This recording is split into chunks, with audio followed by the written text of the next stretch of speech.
हाँ everyone, welcome back. Question number 103 ऐसे solve करने का ट्राई करता हूँ। हम जियो साइंटिस्ट का 2024 का जो प्रीलिम्स का पेपर हुआ था उसके क्वेश्चन सॉल्व करना, यूपीएससी 2024 का प्रीलिम्स के लिए।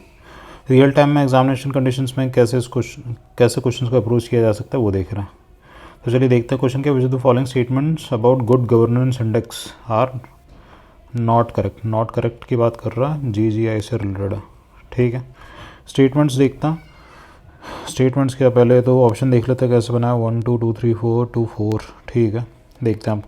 The first good governance index prepared by DRPG in partnership with the centre of good governance Hyderabad was bought in 2019। Question mark लगाता है, पता नहीं है, हो भी सकता नहीं भी हो सकता अभी के लिए। आगे, the framework of assessment includes some sectors and indicators GGI 2021 excluded agriculture and allied sector. ठीक है, क्वेश्चन मार्क लगाता हूँ फिलहाल के लिए। आगे देखते हैं। According to the GGI 2021 Jharkhand is one of the few states that has perform badly. Okay, question mark. ठीक है, आगे, union territories are not under the purview of good governance index. Okay, तो गुड गवर्नेंस इंडेक्स जो है उसमें states और union territories दोनों ही include की जाती है। तो ऐसा तो नहीं है कि यूनियन टेरिटरीज नहीं की जाती। तो इसका मतलब ये चौथा है ना, चौथा स्टेटमेंट तो आपका 100% गलत है। चौथा 100% गलत होगा, मतलब आपका C और A तो एलिमिनेट हो जाएगा। अब आपका 2 3 4 बचा और 4 बचा। अब स्टार्टिंग से देखता हूँ, 2 3 4 और 4 ना, तो मतलब हमें पता करना है 2 और 3 सही है या नहीं है। ओके, मतलब 2 और 3 जो है वो गलत है या नहीं है, क्योंकि नॉट करेक्ट पता करना है ना, तो एक तो अपना करेक्ट हो गया। अब देखते हैं सेकंड पढ़ते हैं। The framework assessment include some sectors and indicators GGI 2021 excluded agriculture and allied sector.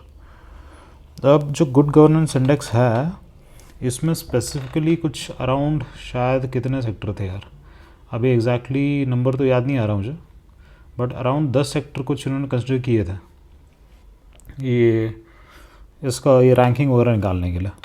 ये 10 सेक्टर में ये एग्रीकल्चर, ये एलिड सेक्टर ने इंक्लूड कर रखा था, ये हटाया नहीं था, क्योंकि एग्रीकल्चर और एलिड सेक्टर में वैसे ही ब्रॉड हो जाता है, बहुत ही ब्रॉड स्पेक्ट्रम है ये। ठीक है, एकदम छोटी सी चीज़ नहीं है जिसको आपने हटा दिया, मतलब सिर्फ सिलाई का धंधा नहीं है फॉर एग्जांपल जिसको हटा लिया हो, या सीधे बहुत ही स्पेसिफिक क्या हो गया, जैसे डायमंड इंडस्ट्री नहीं है कि उसको आप हटा दोगे। एग्रीकल्चर और गुड गवर्नेंस का वैसे ही बहुत बड़ा रिलेशन है, एग्रीकल्चर उससे रिलेटेड जो एलाइड इंडस्ट्रीज़ है।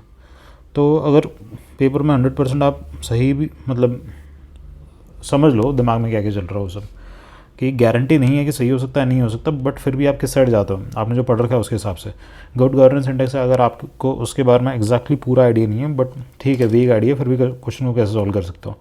A और C तो आपका सीधे सीधे हट गया, आपका B और D बचा, इन दोनों में से एक आएगा। अब 50% तो वैसे आपकी प्रोबेबिलिटी होगी कि आप आंसर सही करोगे, आँख बंद करके करोगे तो 50% हो जाएगा। बट यहाँ से स्टेटमेंट दे रखी है ना, सेकंड स्टेटमेंट देख के ऐसा लग रहा है कि एग्रीकल्चर एलिड सेक्टर है ना, उसको बाहर नहीं रखा हो गया होगा। ठीक है, ये अंदर ही होगी, तो इसलिए सेकंड भी गलत होगी। तो सेकंड भी गलत होगी, मतलब 2 और 4 आपका 100% गलत है। तो 2 और 4 अगर आपका 100% गलत है तो इस क्वेश्चन में अब थर्ड भी देखता। According to GGI 2021 Jharkhand is one of the few states that has perform badly.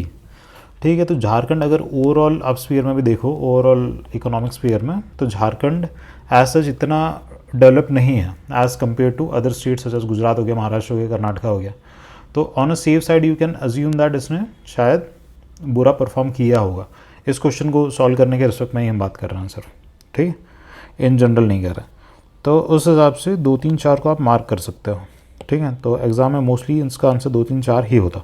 UPSC ने अपने आंसर की रिलीज़ नहीं किया, but I think eventually we can come up to this answer. तो मैं होता तो B मार्क करता और इस तरीके से मार्क करता। इस तरीके से आप क्वेश्चन को अप्रोच कर सकते हो। और GGI के बारे में थोड़ा बहुत आइडिया रखना कि गुड गवर्नेंस इंडेक्स ये जब सरकार 2014 से शुरू है ना, तो बहुत सारे इंडेक्स वगैरह शुरू कर दिया। तो अराउंड उस टाइम से चीज़ें शुरू की थी, जैसे स्कीम्स भी होगी, आपकी जैम DBT होगी, वो 2015 से शुरू हो गई थी। इसके बाद आपका क्या आधार एनेबल्ड पेमेंट सिस्टम, आधार भी आ गया था। आधार भी आपका कब से आ गया था, 2014 से आधार का भी फंडा आ गया था। और इसके अलावा और क्या था, मेक इन इंडिया स्कीम थी, वो 2015 से ही आ गई थी शायद। तो इस तरीके से ना बहुत सारी चीज़ें वो थोड़ी याद रखना। तो ये था इस क्वेश्चन से टेक अवे क्या है, क्वेश्चन हो जाता है एग्ज़ाम में, ज़्यादा लोड लेने की ज़रूरत नहीं है, बट हाँ थोड़ा बहुत पढ़ा होना चाहिए। जैसे गुड गवर्नेंस इंडेक्स है, ये न्यूज़ में रहा होगा, ये 100% न्यूज़ में था। ठीक है, तो इसको अगर नहीं करोगे तो दिक्कत हो जाएगी। ये सारी मोटी मोटी चीज़ें जो गवर्नमेंट के इनिशिएटिव्स है ये सब है ना, इसके बारे में थोड़ा बहुत आइडिया होना चाहिए। थोड़ा बहुत नहीं, मतलब ढंग से ही होना चाहिए, क्योंकि ये जो स्टेटमेंट्स बना रखी है ना बहुत ज़्यादा एग्जैक्ट बना रखे हैं कि भैया ये सेक्टर था या नहीं, इस स्टेट ने कैसे परफॉर्म किया, तो एटलीस्ट ट्रेंड वाइज थोड़ा सा आइडिया होना चाहिए। तो चलिए एंड करते हैं इस क्वेश्चन को, मिलता है नेक्स्ट क्वेश्चन पे।